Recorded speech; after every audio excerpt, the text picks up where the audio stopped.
Hi friends! I'm Jen from the Clearwater Main Library, and today I'm bringing you some summer reading recommendations.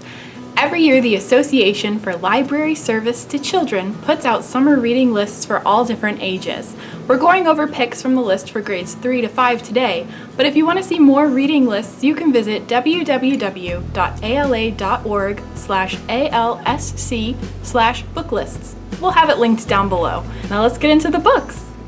Number 1, Aquicorn Cove by Katie O'Neill. When Lana and her father return to their seaside hometown to help clear the debris of a storm, the last thing she expects to discover is a colony of aquicorns, magical seahorse-like residents of a coral reef. As she explores the damaged town and the fabled undersea palace, Lana learns that she is capable of finding the strength to protect both the ocean and her own happiness. This is a graphic novel. So obviously it means it's kind of like a comic book, told in pictures.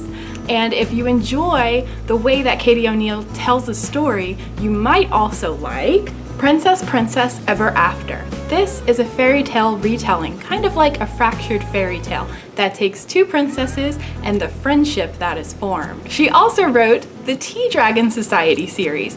This series is going to be made into a trilogy this year, and it follows Greta, who is an adventurous blacksmith's apprentice, and the people she meets as she becomes entwined in the enchanting world of tea dragons. Number 2, The Book of Boy by Gilbert Murdock. This is a historical fiction book, follows a boy named Boy who makes an unlikely friend. And I kind of think that this book speaks for itself, so I'm going to let the author tell us what it's about. What a fine story this is! For who does not want to read about such things? A boy who can talk to animals, a terrifying, perilous journey full of bravery and daring, knights and bandits and ghosts and thieves, howling wolves, heroic donkeys, a bag of bones, lords, ladies, liars, and riches beyond compare, and mysteries and miracles of the sort that concern the living and the dead. Number 3 is another graphic novel, The Cardboard Kingdom by Chad Sell. Welcome to a neighborhood of kids who transform ordinary boxes into colorful costumes and their ordinary block into a cardboard kingdom. This is the summer when 16 kids encounter knights and rogues, robots and monsters on one last quest before school starts again. In the Cardboard Kingdom, you can be anything you want to be. Imagine that! So once again, a graphic novel, so told like a comic. Number 4, Granted by John David Anderson. Everyone who has made a wish knows that you're not allowed to tell anyone what you wished for, but even then, there is someone out there who hears it. In a magical land called the Haven lives a young fairy named Ophelia Delphinium Fidgets. Ophelia is no ordinary fairy. She's a granter, one of the select fairies whose job it is to venture out into the world and grant the wishes of unsuspecting humans every day. But today is anything but typical, because today Ophelia is going to get her very first wish-granting assignment. Number 5 is Knights vs. Dinosaurs by Matt Phelan. Let me tell you a secret about the Knights of the Round Table. They don't have much to do. The realm is at peace and dragons are few and far between. But when Merlin decides to send the knights out on a real adventure, the knights must face their most dangerous opponents yet: dinosaurs. Number 6 is a novel in verse. That means that it looks and it sounds a lot like poetry when you read it. And it is Other Words for Home by Jasmine Warga. 12-year-old Jude is doing her best to adjust to American life after she and her mother travel alone to live with relatives as violence approaches their home city in Syria. The American movies that Jude has always loved haven't quite prepared her for starting school in the US, but there are new friends, a whole new family, and a school musical that Jude might just try out. Maybe America, too, is a place where Jude can be seen for what she really is. Number 7 is The Parker Inheritance by Varian Johnson. The letter waits in a book, in a box, in an attic, in an old house in Lambert, South Carolina. It is waiting for Candace Miller. When Candace finds the letter, she isn't sure she should read it. It is addressed to her grandmother, after all.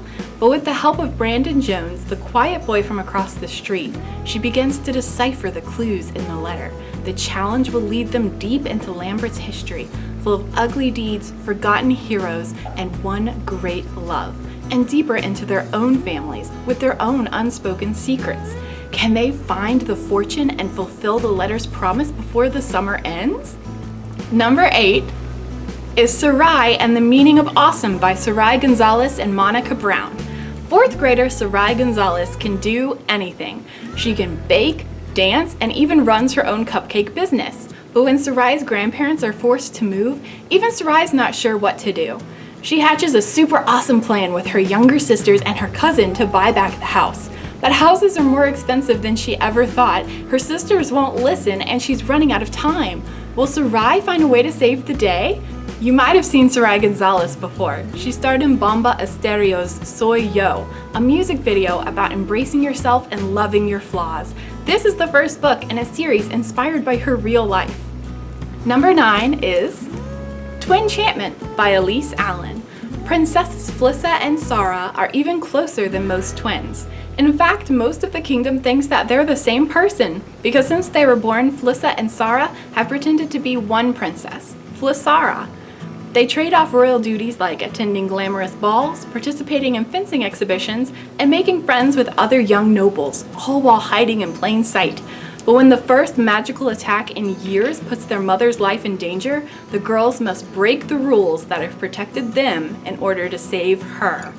This author writes for Disney currently, so you know this is going to be a magical tale. Number 10, and the last book we're going to talk about today, just so happens to be my favorite book that I read last year.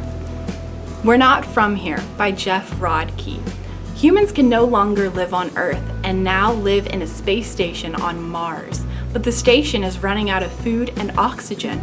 So what's left of the human race reach out to the planet Chum that is run by the Zuri species. They look like giant mosquitoes. It's agreed that humans are welcome to join the Zuri on Chum, but the journey will take 20 years. When Lon and their family finally arrive at the planet Chum, things have changed. Humans are no longer welcome. With Earth in ruins and an alien planet ready to revolt, it is up to one family to save the entire human population. No pressure. Jeff Rodkey wrote the script for a movie called Daddy Daycare. So you know he's got some writing chops, and this is full of some laughs. This book has also been picked up to be made into a movie, so read it while you can. This was just a taste of the great books that the ALSC recommends this year. Hopefully you found something that will help you imagine your story. But if you need additional book recommendations, visit the site linked down below, and remember you can always ask your friendly neighborhood librarian for personalized book recs. See you next time!